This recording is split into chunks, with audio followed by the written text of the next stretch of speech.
Whoever owns the story owns society.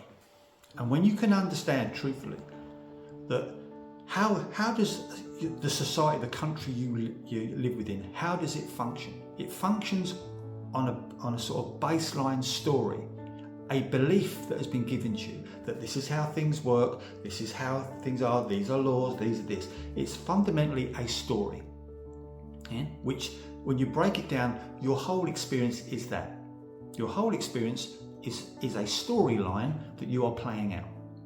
Now the problem is, when you have a society, for example, and the government runs your country, yeah, and they have a story, but when they start breaking, yeah, the storyline, when they start breaking that themselves, and then we as people start to see that story and the breaks in it, what it does is it breaks the narrative.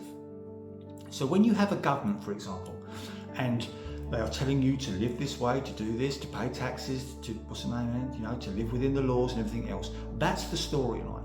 But then now that we have the information, now that we have, the internet and everything else, and we can see beyond the story, especially when they're breaking the story themselves.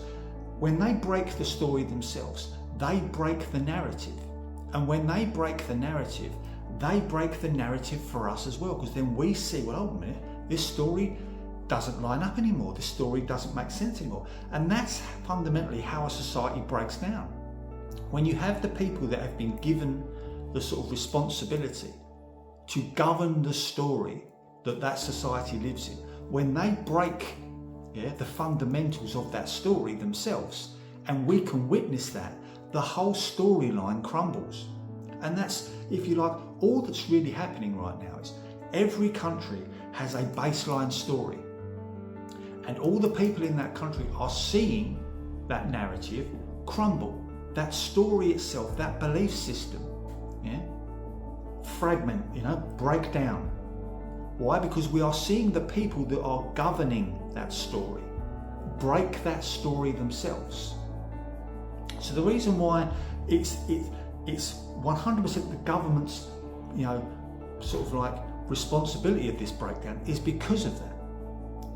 Yeah? Because they are the ones that are sort of being given the responsibility to keep that storyline going.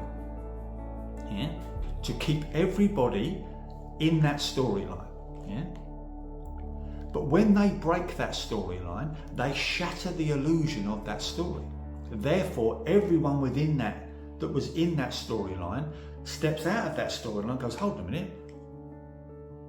There's no truth to this storyline. There's no lines here, And then you see them breaking laws. You think, okay, right. Well, the laws themselves are just what? Stories. Yeah? You are given a story. This is how the law works. Then you witness now how many people break that law. Yeah? Well, if they're breaking that law, you break the illusion of the story of that law. Yeah.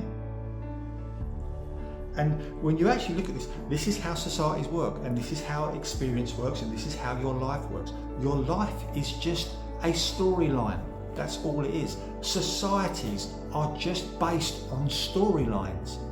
And when those stories are fragmented, when they're destroyed, when they're blown up, of course a society will do the same. Yeah? So when you have these government leaders thinking that they can live with the outside the storyline, no wonder society crumbles in that point, because society sees that. They see these people that are stepping outside of the storyline, and therefore we witness there is something outside of the storyline. Therefore we understand it's just a storyline, and that's how societies crumble. Because the people that are running the story get caught up in the moment and step outside of the story. We now have the capacity, to see that, and that's how societies crumble. It's all simply just a story, nothing else. It's that simple. Have a beautiful, beautiful day.